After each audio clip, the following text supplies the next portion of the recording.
Oke, halo semuanya, Tachahao. Video kali ini adalah lanjutan dari video sebelumnya ya, di mana bagian pertama kemarin kita sudah belajar tentang kosakata ya, yang digunakan dalam bab 4 di buku jilid 3 kita ini. Nah, jadi video ini adalah lanjutannya. Nah, di lanjutannya ini akan kita bahas paragraf yang ada di buku diktat kalian untuk bab 4-nya ini ya. Apa sih arti dari paragrafnya itu? Kemudian mungkin saya akan memberikan sedikit penjelasan tambahannya.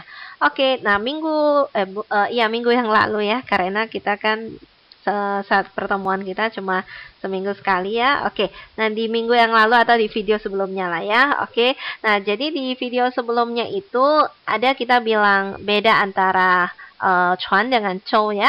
Nah di sini mungkin lebih jelas sedikit ya. Nah inilah dia Chou. Jadi nampak di sini Longzhou itu perahu naga seperti inilah kira-kira bentuknya ya.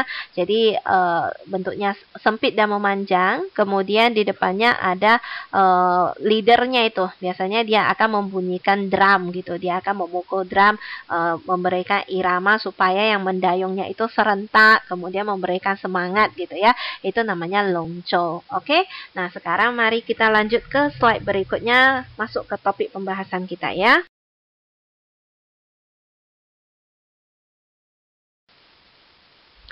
Oke, nah di sini ini bacaannya sama persis dengan buku diktat kalian, cuma saya pindahkan aja ke video ya. Jadi saya rasa kalian juga sudah saya tugaskan untuk mencoba menerjemahkannya terlebih dahulu di rumah ya, sebelum kalian masuk ke pertemuan ini ya. Di pertemuan sebelumnya sudah saya minta kalian coba dulu mengerjakannya di rumah. Oke, nah sekarang kita bahas sama-sama. Jadi kalian boleh mengecek terjemahan yang kalian buat itu kira-kira sudah tepat belum maksudnya. Apakah sudah sama maksudnya dengan yang sebenarnya ya. Jadi kalimatnya tidak mesti sama persis, tetapi yang penting maksud dan inti dari hasil terjemahanmu itu sesuai dengan yang sebenarnya, itu saja. Oke. Nah, jadi di sini di sebelah kanan bisa dilihat inilah kira-kira ilustrasi gambar dari Chuyan. Nah, di baris pertama kita juga ada di situ kata Chuyan ya. Chuyan ini kalian nggak usah cari-cari. Dia itu adalah nama orang ya. Karena kemarin saya ada menerima chat WhatsApp dari mahasiswa saya. Langsung saya cari-cari ke sana kemari ke buku jilid 1, 2, 3. Tidak berhasil menemukan kata Chuyan ini. Apa itu maksudnya? Nah, Chuyan itu adalah nama orang ya. Oke, jadi ya pasti tidak bisa kamu temukan ya. Orang itu cuma nama orang ya. Oke, jadi itu gambar ilustrasi Chuyan seperti itu dia. Terus di sampingnya itu ada gambar Chongzi ya. Kemudian Sai Longzhou, lomba perahu naga. Nah, itu dia bentuknya. Jadi berlomba-lomba lah ya. Lomba perahu naga ya kayak gitulah kira-kira gambar ilustrasinya. Oke, mari sekarang saya bantu bacakan terlebih dahulu paragraf ini. Baru kita artikan sama-sama ya. Jadi kalian boleh ikut membacanya juga di depan layar masing-masing ya. Qu Yuan shi Zhongguo de一位爱国诗人。他生活在2300多年前的楚国。Oke, sampai di sini dulu ya. Oke, saya ulang sekali lagi.屈原是中国的一位爱国诗人，他生活在2300多年前的楚国。Oke, kita lihat artinya sama-sama ya. Oke, Chuyan itu adalah nama orang. Shi itu adalah ya, di video-video sebelumnya juga sudah banyak ya. Itu tulisannya shi itu artinya adalah. Shi ini artinya ia adalah. Oke, bisa juga artinya. Jadi kalau misalnya saya nanya, shima, iyakah? Benarkah? Gitu. Iyakah? Iya. Kalau benar iya berarti jawabnya shi. Kalau tidak iya atau bukan jawabnya bushi. Nah, jadi shi itu artinya adalah ya, iya adalah. Oke, Zhongguo negara Tiongkok ya, nggak ada masalah. Guo itu negara, Zhongguo negara Tiongkok. Te itu punya, I itu satu, I wei. Wei itu kata penggolong jumlah untuk orang. Dia sudah ada di buku jilid 1 kita, tapi mungkin buku jilid 1 atau 2 tidak sempat saya belum saya videokan ya, karena sekarang kan kalian belajarnya bahasa Mandarin 4. Jadi langsung aja ke materi. Saya lebih dulu buat video untuk materi bahasa Mandarin keempat terlebih dahulu ya. Bahasa Mandarin 1, 2 dan 3 mungkin belum sempat saya buat videonya, perlahan-lahan lah ya, nanti akan saya buatkan ya, karena dulu kan kita belajarnya di kelas gak pakai video begini ya kan, jadi yang pelajaran materi yang dulu belum sempat saya buatkan videonya, tapi bisa kalian lihat di buku jilid satunya ya. Jadi wei itu kata penggolong jumlah untuk orang, iwei satu orang, iwei lao shi seorang guru, satu orang guru. Kalau dua orang pakai apa? Nah, dua orang itu liang wei ya, menyatakan jumlah kita pakai liang ya. Liang wei lao shi, san wei lao shi, si wei lao shi, dan seterusnya ya. Jadi menyatakan jumlah kita pakai liang. Memang kalau di negara Tiongkok yang Chongguo Dalu, yaitu di mainland China sana, ada juga dia bilang wei gitu. Jadi kadang kalau kamu masuk ke restoran dia bilang wei qing, silakan Anda dua orang gitu. Nah, itu juga ada, tapi pengucapan yang kayaknya lebih mungkin beda pengucapan di Taiwan dengan di Tiongkok ya. Tapi kalau pengucapan yang lebih umum sering kita dengarkan, biasanya kalau menyatakan jumlah kita pakai kata liang ya. Jadi liang wei dua orang gitu ya. Tapi kalau kamu mau pakai wei pun boleh ya. Cuma ya supaya kalian tidak bingung gitu. Jadi ya udah kita pakai liang aja. Karena kan kemarin ada saya bilang bagaimana cara membedakan penggunaan dengan liang ya kan. Liang itu dipakai hanya 3 situasi ya, yaitu jam, jumlah, dan ratusan ke atas atau yang berdiri sendiri. Ya udah kalian ingat itu aja, jadi nggak akan salah ya. Nah memang ada pengucapan yang agak berbeda di beberapa lokasi, tapi itu ya pengucapannya mungkin hanya sebatas lebih apa ya? Ya hanya sebatas di lokasi itu. Seperti dia itu logat berbicara begitu. Jadi kayak misalnya kalau kalian dengar bahasa Mandarin di kota Beijing itu banyak nya di belakang. Nah gitu. Tapi kalau di luar dari kota Beijing itu biasanya nggak begitu banyak nya gitu ya. Itu karena kebiasaan logat aja. Sama seperti orang Jakarta ngomong bahasa Indonesia kan, kita dengar aja dia bilang ngomong gitu, kita udah tahu oh ini orang Jakarta. Dia suka bilangnya gue, elo, dan sebagainya. Padahal kalau di luar kota Jakarta kan bahasa Indonesia kita nggak ada bilang kamu itu lo, kan nggak ada. Bahasa Indonesia kita bilang kamunya itu kan ya kamu gitu ya kan, kamu, saya, aku kan gitu. Tapi mereka bilangnya gue, lo. Nah, kalau udah dengar kayak gitu, oh ini orang Jakarta. Nah jadi itu kurang lebih ya sama ya, dia perbedaan logat saja ya. Jadi biasanya kalau mungkin kamu pergi ke Malaysia, Singapura, atau ke Taiwan, atau ke negara Tiongkok pun tapi di sebelah selatan gitu, bukan yang di sebelah utara, dia orang itu biasanya bilangnya liang wei, nah gitu ya. Tapi kalau yang di utara kadang dia bisa bilangnya wei, nah sama aja ya. Qu Ren是中国的一位爱国诗人. Qu Ren adalah negara Tiongkok, itu punya 一位 seorang, ai cinta, Guo negara. Shiren tadi ada saya berikan contohnya di kosakata di video sebelumnya. Shi itu artinya puisi, ren itu orang. Puisi orang, apa itu? Penyair ya. Jadi dibilangnya Chen adalah seorang penyair yang sangat mencintai negaranya di negara Tiongkok ya. Jadi dia seorang penyair yang jiwa nasionalismenya tinggi. Dia sangat mencintai negaranya, setia kepada negaranya gitu ya. Ta shenghuo zai, dia hidup di 2300多年前, 2300 ya. Di video yang tentang angka kita sudah belajar. Tuo itu banyak. Nah, jadi 2300 banyak. 2300 lebih, nah itu artinya lebih ya, lebih dari 2300 ya. Nian itu tahun, qian itu sebelumnya. Jadi katanya dia hidup di 2300 tahun yang 2300 lebih, ya kan, lebih dari 2300 tahun yang lalu ya. Qian itu artinya sebelumnya atau yang lalu. Te itu punya Chu Guo. Chu Guo itu artinya negara Chu. Ya, jadi Guo itu negara, Chu itu nama negaranya. Nah, di sini perlu sedikit saya jelaskan sejarah negara Tiongkok lah ya. Sejarah negara Tiongkok sangat panjang, jadi tidak mungkin semuanya bisa kita jelaskan. Jadi saya hanya jelaskan yang inti aja, singkat aja yang berhubungan dengan yang ini ya. Cerita yang lain lagi masih banyak ya. Oke, jadi dulu di negara Tiongkok itu terbagi menjadi banyak negara-negara kecil ya. Jadi ada beberapa negara ya. Nah, di dalam beberapa negara itu salah satunya bernama Chuguo atau negara Chu. Itulah negara tempat Chuyan ini tinggal dan hidup ya. Nah, di antara beberapa negara itu ada satu negara yang ambisinya sangat besar. Itu namanya Qingguo, negara Qing ya. Jadi negara Qing itu dia ingin mempunyai ambisi ingin menyatukan semua negara-negara kecil itu menjadi satu. Jadi dia ingin menjadi penguasa utama gitu ya. Dia ingin menyatukan semuanya. Ya, maka negara Qing itu dia membangun militernya dan sebagainya. Jadi sering menyerang negara-negara yang lain. Dia ambisi, bercita-cita mau menaklukkan semua negara-negara yang lain ini menjadi satu negara ya.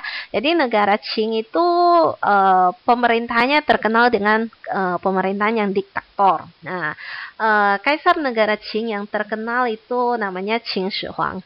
Qin Shi Huang itu kalau saya bilang Qin Shi Huang mungkin kalian tidak tahu ya, tidak pernah mendengar.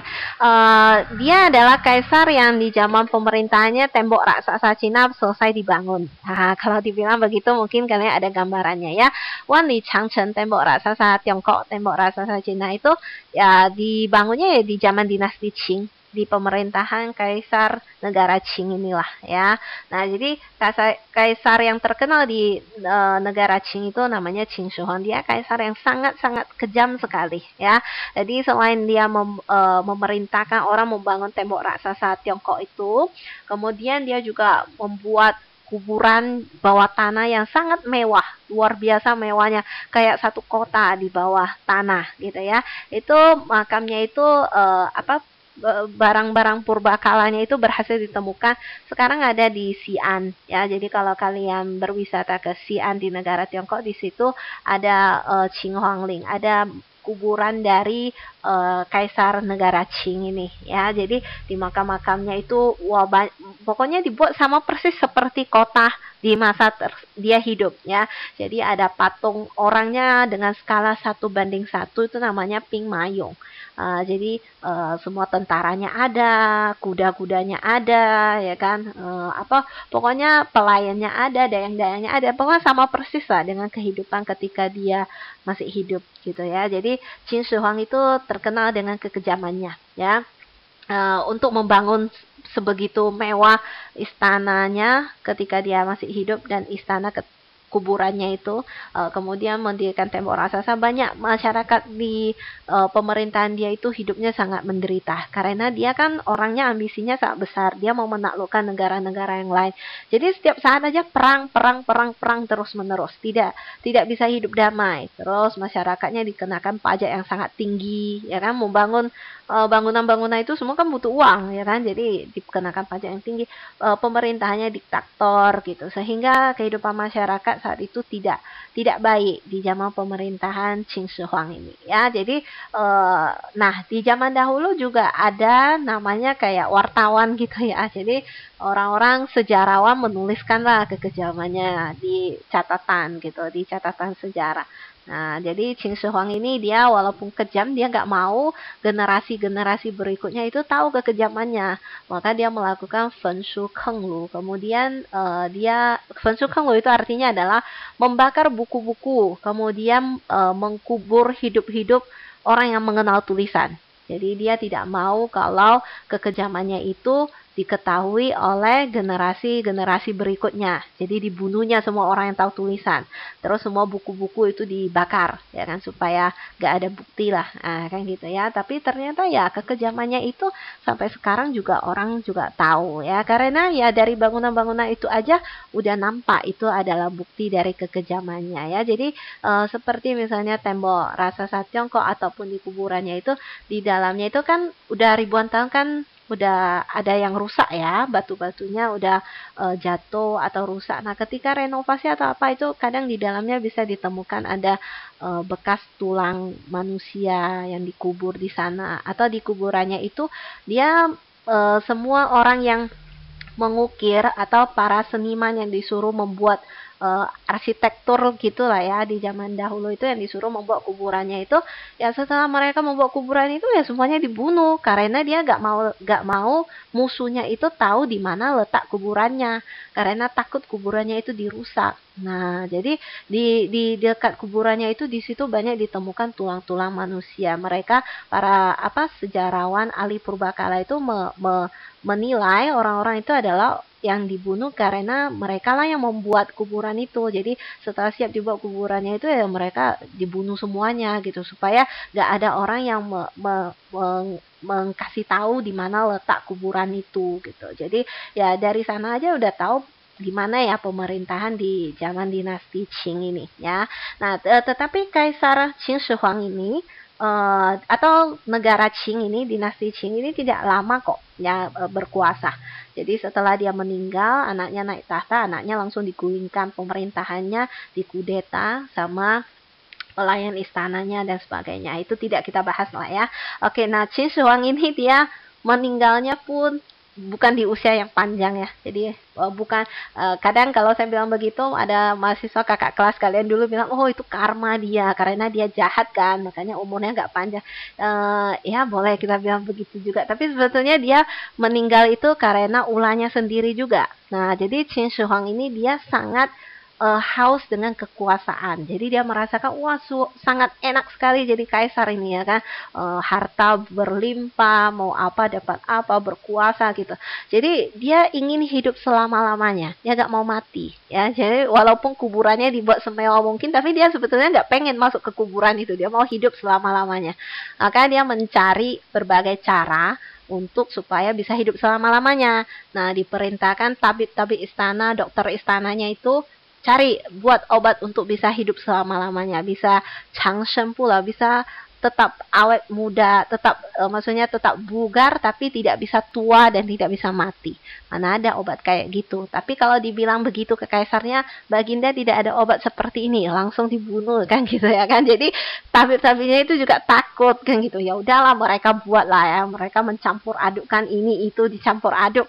Akhirnya terciptalah sebuah benda yang namanya Wushisan, atau kalau sekarang itulah narkoba gitu. Jadi setelah mereka campur-campur adukkan bahan-bahan begitu, terciptalah narkoba atau namanya Wushisan. Jadi Wushisan itu ketika dimakan dia kayak orang makan narkoba gitu. Dia bisa merasa dirinya wah terbang-terbang gitu. Jadi serasa udah mau jadi dewa terbang-terbang gitu ya kan. Terus habis itu dia tidak bisa merasakan rasa capek, tidak merasakan rasa sakit dan sebagainya, kebal. Jadi dia merasa oh ternyata ini berkhasiat ini ya kan. Akhirnya dia makan ya matilah dia ya kan. Jadi dia meninggalnya itu karena racun itu. Nah itu dia ya. Jadi dia ingin hidup seumur hidup, tapi ternyata yang dia makan itu malah membuat usianya itu lebih cepat diakhiri daripada seharusnya kan gitu ya. Jadi Qin Shi Huang itu ada juga yang mengkaitkan zaman dinasti Qing ini dengan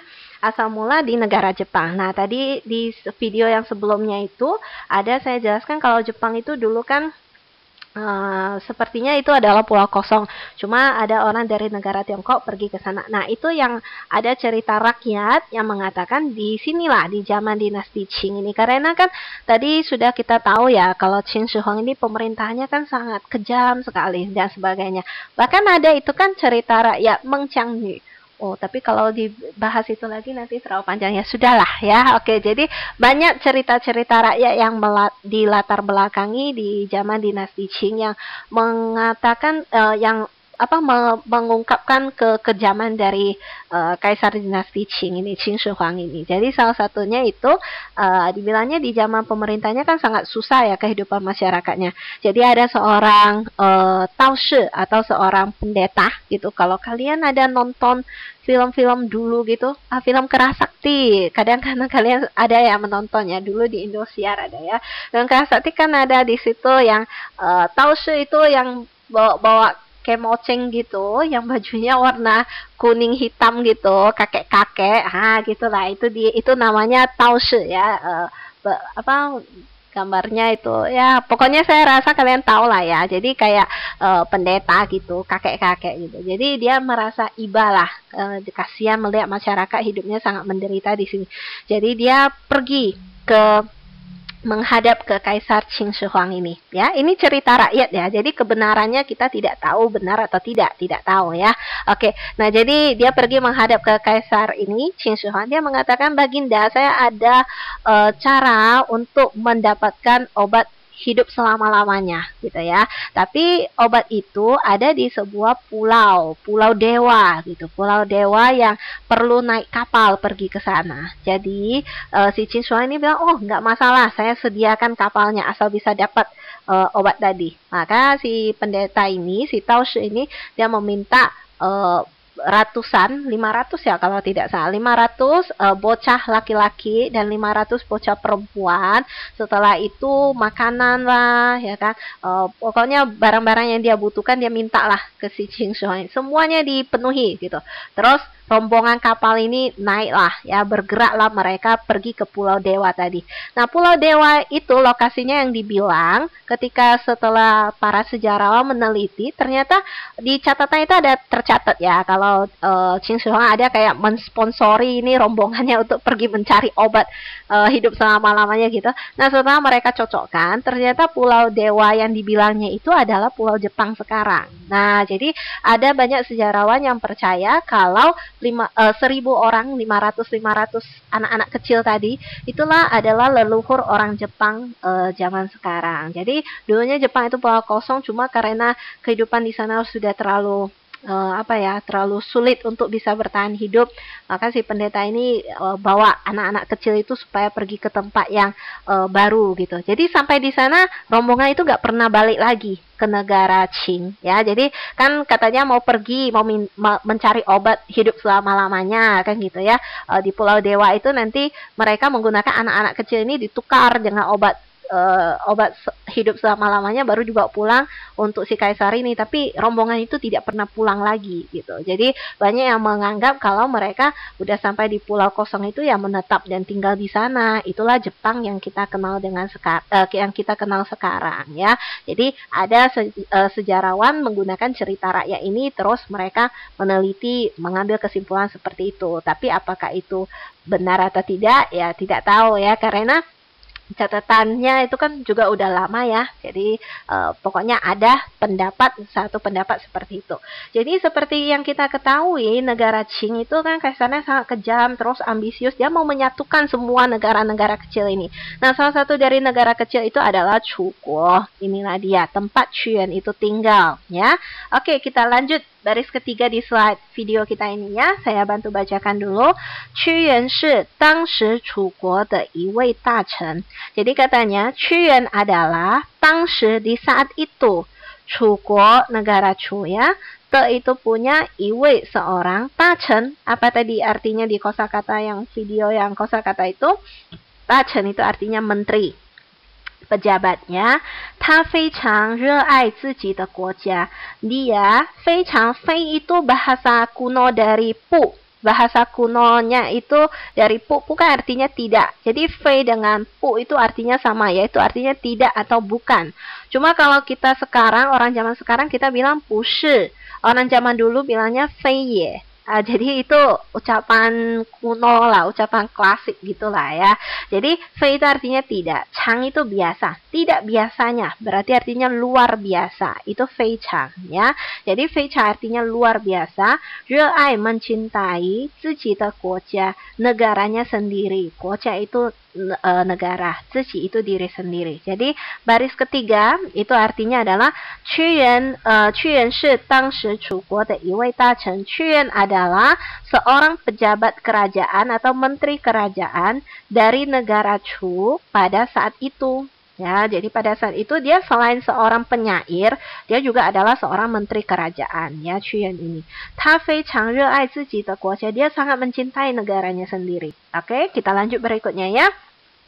Ta duo zi向楚王提出自己的政治主张，却受到了楚王和另外一些大臣的反对。Oke, terlalu panjang nggak ya? Kalian susah nggak membacanya?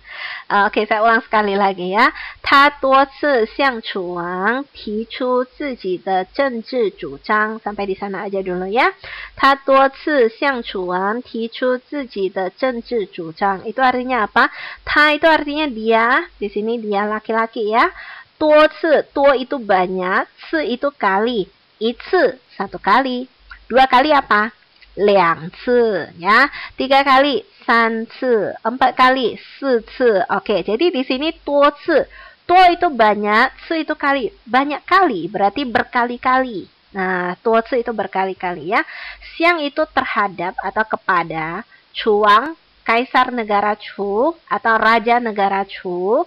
Tichu itu ada di kosakata kita mengusulkan ya.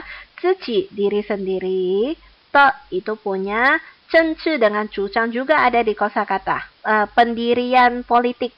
Jadi saran politiknya, prinsip yang dia pegang di pemerintahan gitu. Prinsip politik apa ya?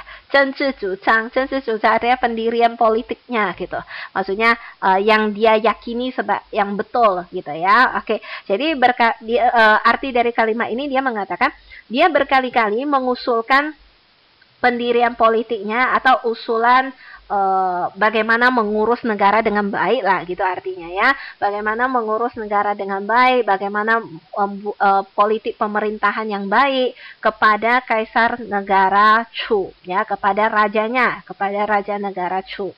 却受到了楚王 tetapi malah menerima 楚王和另外一些大臣的反对 tetapi malah menerima ditentang, tetapi malah ditentang oleh raja negara Chu dan pejabat lainnya. Ya, fantui itu artinya ditentang atau ditolak, gitu ya. Jadi dia berkali-kali mengajukan pendirian politiknya, usul politiknya kepada raja negara Chu. Tapi si raja ini dengan pejabat-pejabat yang lain semuanya menentang usulan dia. Ya, nah yang di sini maksudnya itu apa? Yaitu tadi kan kita bilang kalau negara Qing itu kan dia berambisi mau menelan semua negara-negara ini mau dijadikan satu gitu kan, mau menaklukkan mereka.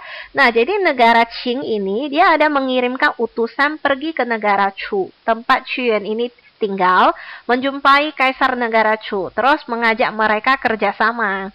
Jadi Qing Wang ya, negara Qing rajanya itu dengan Chu Wang dengan raja negara Chu ini mau kerjasama gitu. Mereka berdua kerjasama, mereka menaklukkan negara-negara lainnya. Setelah udah berhasil, nanti negara Qing akan memberikan sebagian besar wilayahnya itu kepada negara Chu. Jadi kayak bagi hasil gitu. Jadi mereka kerjasama menaklukkan negara-negara yang lain. Nanti udah berhasil menyatukan seluruh negara Tiongkok kan, bagi dua lah gitu, kurang lebih lah, bagi 60% 40% gitu. Jadi negara Qing dia bersedia memberikan sebagian dari wilayah yang berhasil ditaklukkan itu kepada raja negara Chu. Jadi raja negara Chu dengan para menteri yang lainnya itu tergiur dengan offer yang dikasih oleh negara Qing. Karena kan wah hebat ya, berarti kalau kita berhasil negara kita jadi berkali-kali lipat lebih besar gitu. Jadi mereka ingin menerima offer ya, penawaran yang dikasihkan oleh negara Qing. Tetapi Chuan ini menolak.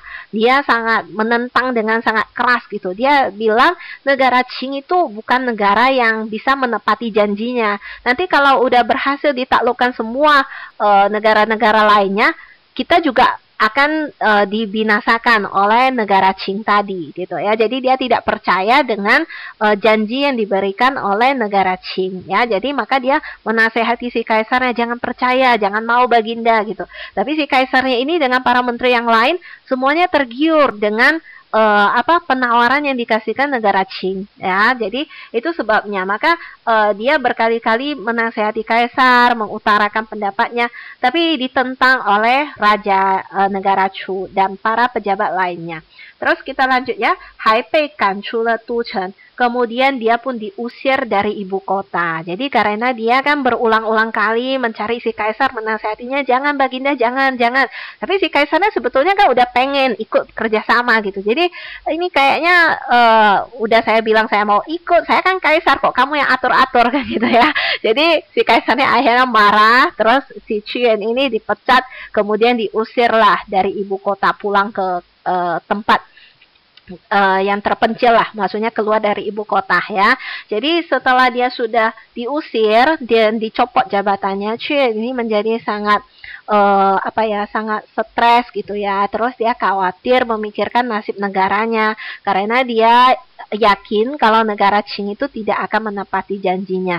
Sehingga ketika bertahun-tahun dia diusir dari ibu kota, dia merantau ke tempat-tempat yang terpencil. Nah, di sana dia memikirkan gimana nasib negaranya. Terus dia berulang-ulang menuliskan surat kepada rekan-rekan kerjanya dulu, para menteri itu, supaya mereka ikut menasehati kaisar, tapi mana ada yang berani karena dia aja udah nasehat terus dicopot jabatannya ya kan. Jadi semuanya tidak berhasil, sehingga dia merasa sangat stres gitu ya kan, karena dia khawatir, terus dia sedih gitu. Nah, di saat itu dia ada membuat sebuah puisi namanya Li Sao ya, judulnya Li Sao.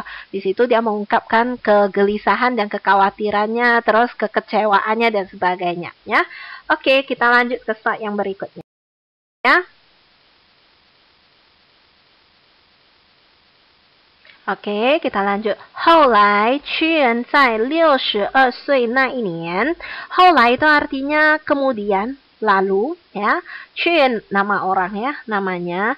在 itu di 62, 62 ya. 岁 itu tahun. Jadi 62岁 62 tahun. Jadi kalau kita mau bertanya kepada seseorang, kita tanya, umurmu berapa? Berapa umurmu? Bahasa Mandarinnya apa? Ni ji sui. Ji itu berapa ya kan? Ji sui berapa tahun ya. Nah, ada yang bertanya kepada saya begini. Lao Shi, kan hari itu kita belajar tahun, bahasa Mandarinnya nian ya. Kenapa di sini tahun itu bahasa Mandarinnya sui di belakang? Beda penggunanya adalah sui ini dia kayak bahasa Inggrisnya years old. Dia untuk tahun usia gitu. Nah, sedangkan kalau nian itu year, jadi dia bahasa Inggrisnya tahun gitu, menyatakan jumlah tahun. Jadi misalnya contoh begini, kalau saya bilang Ni Hanyu xue le duo qiu? Kamu belajar bahasa Mandarin sudah berapa lama? Kamu jawab kepada saya 3 nian. Itu artinya apa? 3 tahun. Lama saya belajar bahasa Mandarin sudah 3 tahun ya. Tapi kalau misalnya saya nampak ada anak-anak, saya nanya sama dia, ni qi sui? Terus si anaknya itu berkata 3 sui. 3 sui artinya 3 tahun. Umur saya 3 tahun. Nah, jadi 3 sui dengan 3 nian itu beda ya. 3 sui artinya umur. Umurnya 3 tahun. Kalau sani itu artinya lama waktunya itu 3 tahun. Bahasa Indonesianya memang sama 3 tahun, tapi bahasa Mandarinnya berbeda ya. Jadi itu bedanya. Oke. 后来屈原在62岁那一年. Kemudian di tahun ini kan 1 tahun ya. Di 1 tahun ketika Chuan berusia 62. Jadi dia dari umur 20-an, 30-an gitu, terus dipecat, terus sampai akhirnya dia udah tua gitu, udah umur 60-an gitu ya kan. Nah, 看到自己的国家灭亡了, nampaklah negaranya sendiri sudah musnah. Jadi akhirnya setelah puluhan tahun gitu, akhirnya negaranya itu sudah musnah ya. Jadi ternyata yang dibilang Chuan itu benar ya. Negara Qing itu tidak menepati janjinya ya. Nah, Raja negara Chu itu setelah sudah membantu negara Qing memukul berperang menaklukkan negara-negara yang lain. Nah, kemudian negara Qing tidak menepati janjinya membagi hasil hasil wilayah yang mereka dapatkan itu ke negara Chu, tidak ya. Bahkan di suatu jamuan makan malam gitu, Raja negara Chu itu disandra. Setelah disandra, kemudian akhirnya beberapa tahun kemudian Raja negara Chu itu dibunuh ya. Jadi ketika si kaisar ini disandra, tahtanya diberikan kepada anaknya gitu. Tapi semuanya tidak berani melawan negara Qing ya, karena saat itu negara Qing militernya sudah sangat kuat gitu. Jadi mereka juga tidak mendapatkan wilayah yang dijanjikan negara Qing. Kemudian beberapa tahun kemudian si ayah yang si rajanya yang disandra itu dipulangkan, udah terbunuh gitu. Jadi apa yang diprediksi Qiyuan ini menjadi kenyataannya kalau ternyata negara Qing itu hanya bohong aja ya, mereka tidak akan menepati janjinya membagi wilayah kekuasaan mereka ke negara Chu ya.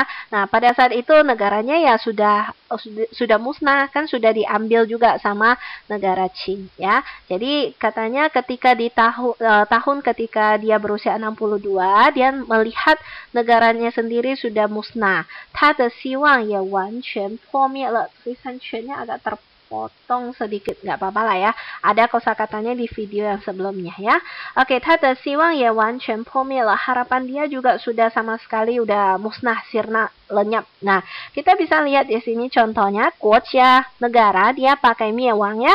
Siwang, harapan, dia pakai pomie. Karena kalau pomie itu untuk yang abstrak bentuknya biasanya ya. Jiu zai nongli.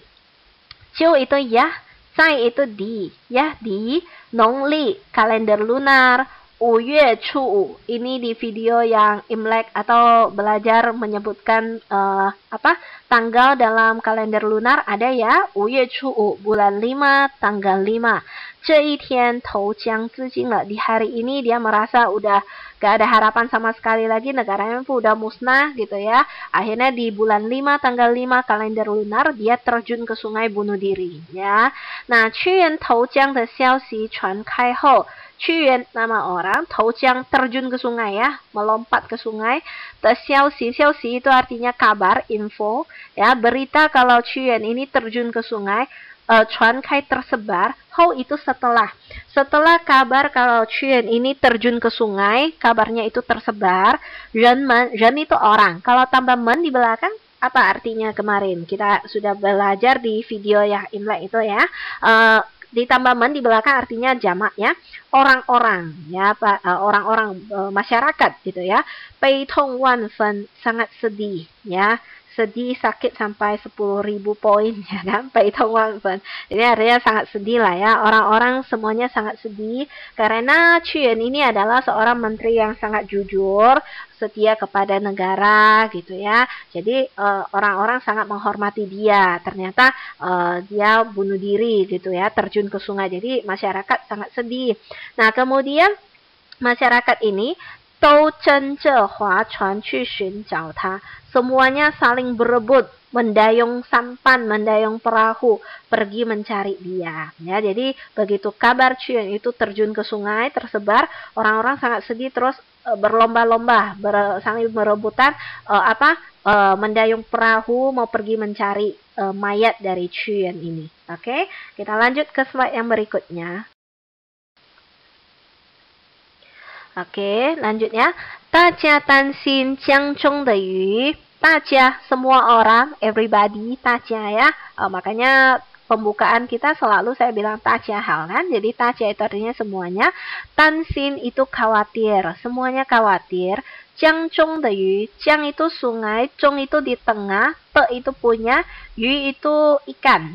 Ikan-ikan di tengah sungai ya. 会 bisa, 伤害 melukai. Qiyuan de senti, badan dari Qiyuan ya, badan dari Qiyuan. Jadi katanya semua orang sangat khawatir ikan-ikan di sungai itu bisa melukai tubuh dari Qiyuan. Jadi mereka takut kalau ikan-ikan itu akan memakan mayat dari Qiyuan ya. Jadi Jiu yong zhu ye ba mi bao qilai, ya menggunakan, Jiu itu ya, yong itu menggunakan, zhu ye daun bambu, ba mi bao qilai, membungkus beras. Ya, menjadikan beras itu terbungkus. Berarti mereka menggunakan daun bambu membungkus beras. 做成粽子, dibuat menjadi 粽子 ya. Nah, 粽子gambarnya ada di sebelah kanan, bisa dilihat di sana ya. Jadi katanya orang-orang takut ikan di tengah-tengah sungai itu bisa melukai tubuh dari Qiyuan. Maka mereka menggunakan daun bambu membungkus beras dibuat menjadi 粽子. 扔到江里喂鱼, dilempar ke dalam sungai untuk dikasih makan ikan. Wei itu menyuapi, ya. Jadi dilempar ke sungai itu untuk menyuapi ikan-ikan itu. Jadi supaya ikan-ikan itu makan beras ini, jangan makan mayat dari Qiyuan atau jangan melukai tubuh dari Qiyuan, ya. Jadi itu asal mulanya. Oke, lanjut. Congzi, ya, congzi. Sejak saat itu, congzi, renmen zai meinian, renmen orang-orang, zai meinian di setiap tahun, itu punya Nongli kalender lunar, 5月初五 bulan 5 tanggal 5, 也就是juga disebut sebagai, juga adalah Tuan Wu-jie, hari raya Tuan Wu, ya. Punya 这一天 di satu hari ini, Tau hui, semuanya akan bisa, Sai longco, lomba perahu naga, Pao zhongzi, membungkus zhongzi, ya, Lai qinian, untuk mengenang, Wei da de ai guo shi ren Qiyuan, untuk mengenang penyair yang sangat mencintai negaranya, yang sangat agung, yang bernama Qiyuan. Oke, kita ulang kalimat terakhir ini, ya. Artinya, sejak saat itu orang-orang di setiap tahunnya, ketika kalender lunar bulan 5 tanggal 5 juga disebut sebagai hari raya Tuan Wu, di hari ini akan mengadakan lomba perahu naga, membungkus zhongzi untuk mengenang penyair yang sangat mencintai negaranya, Qiyuan. Itulah asal mula dari Tuan Wu-jie. Kenapa di hari raya Tuan Wu itu ada bungkus zhongzi, kemudian ada lomba perahu naga. Jadi dulunya itu mereka masyarakat takut kalau mayat dari Qiyuan ini dimakan ikan-ikan.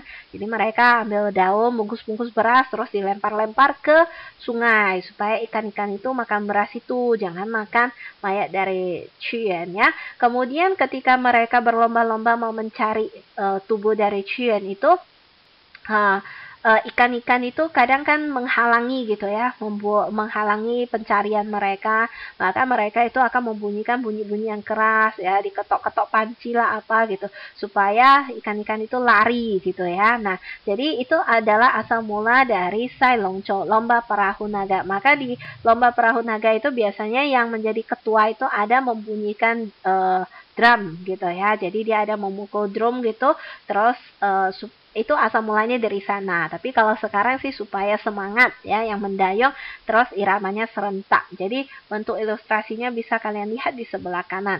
Itulah asal mula dari Tuan Wu-jie. Jadi selain dua kegiatan utama ini, Pao zhongzi, membungkus zhongzi dengan lomba perahu naga, di beberapa daerah yang berbeda juga ada tradisi-tradisi yang berbeda. Misalnya di daerah tertentu dia itu ada menggantungkan aicao dengan changpu, ya kan, menggantungkan daun-daun aicao, kemudian changpu di depan rumah masing-masing, karena daun-daun itu dia ada mengeluarkan bau gitu, jadi serangga-serangga gitu takut gitu, jadi supaya serangga-serangga gitu tidak masuk ke rumah. Nah, itu ada juga tradisi seperti itu. Atau ada yang memasukkan daun-daun herbal tadi itu ke jahitan namanya xiangnang. Jadi jahitan yang dibuat dari kain, kantong kain gitu, terus dimasukkan daun-daun herbal itu, terus dibawa di badan gitu. Ada juga yang minum xionghuangjiu, ya, minum arak Xionghuang gitu, ya. Nah, yang minum arak Xionghuangjiu itu kan ada di legenda ular putih, ya. Kisah legenda ular putih, saya rasa mungkin kalian pernah nonton, ya. Itu ceritanya. Di situ kan si suaminya itu kan, si Xu Xian itu kan menyuruh istrinya minum itu kan arak Xionghuang itu. Setelah dia minum, dia berubah wujudnya ke bentuk asalnya menjadi seekor ular putih, kan ada itu, ya. Kalau kalian ada lihat itu cerita legenda ular putih, di sana juga ada ini hari raya Tuan Wu-jie. Jadi di hari raya Tuan Wu itu di beberapa tempat yang tertentu ada istiadat yang lebih khusus di lokasi masing-masing di negara Tiongkok. Salah satunya itu dia minum arak Xionghuang, ya. Itu sebetulnya tujuan utama dari kegiatan-kegiatan itu semuanya adalah karena di hari raya Tuan Wu ini katanya itu adalah hari yang pergantian cuacanya itu gampang membuat orang sakit. Jadi dari yang sangat panas menjadi udah mulai mau masuk ke musim gugur gitu. Jadi udah mau, pokoknya perubahan cuacanya itu di hari raya Tuan U ini membuat orang itu gampang sakit. Maka biasanya ada melakukan beberapa tradisi itu. Tapi itu hanya khusus di beberapa tempat-tempat tertentu ya. Ada juga tempat yang tradisinya itu menegakkan telur di lantai. Nah, itu juga ada. Jadi tergantung lokasi masing-masing ya. Nah, tetapi pada umumnya kalau di seluruh negara Tiongkok ketika Hari Raya Tuan U itu ada dua kegiatan utama yang pasti dilakukan adalah Pao Chongzi membungkus Chongzi ini, kemudian Sai Longzhou lomba perahu naga. Dua ini pasti ada. Yang lainnya itu mungkin di daerah-daerah tertentu ada, daerah yang lain tidak ada. Ya, oke. Nah, sampai di sini itulah cerita tentang asal mula Hari Raya Tuan U atau Tuan U Jie ya. Jadi hari-hari raya di dalam tradisi Tiongkok itu pada umumnya itu ada ceritanya ya. Jadi kemudian ada juga cerita lain yang ada menggunakan kaitannya sedikit seperti itu. Seperti misalnya tadi Zhonghangjiu itu kan budaya ketika di Hari Raya Tuan U itu minum arak itu kan, tetapi itu digunakan di dalam legenda ular putih misalnya. Jadi kadang kalau kalian nonton filmnya atau kalian mungkin pernah mendengar ceritanya dulu, oh rupanya itu. Nah, jadi bisa kalian kaitkan. Jadi supaya kalian belajar bahasa Mandarin bukan hanya belajar bahasanya aja, tapi juga bisa mengenal sedikit budaya dan tradisi dari negara Tiongkok. Oke. Nah, sekianlah video kita hari ini. Terima kasih sudah menonton. Sampai jumpa semuanya.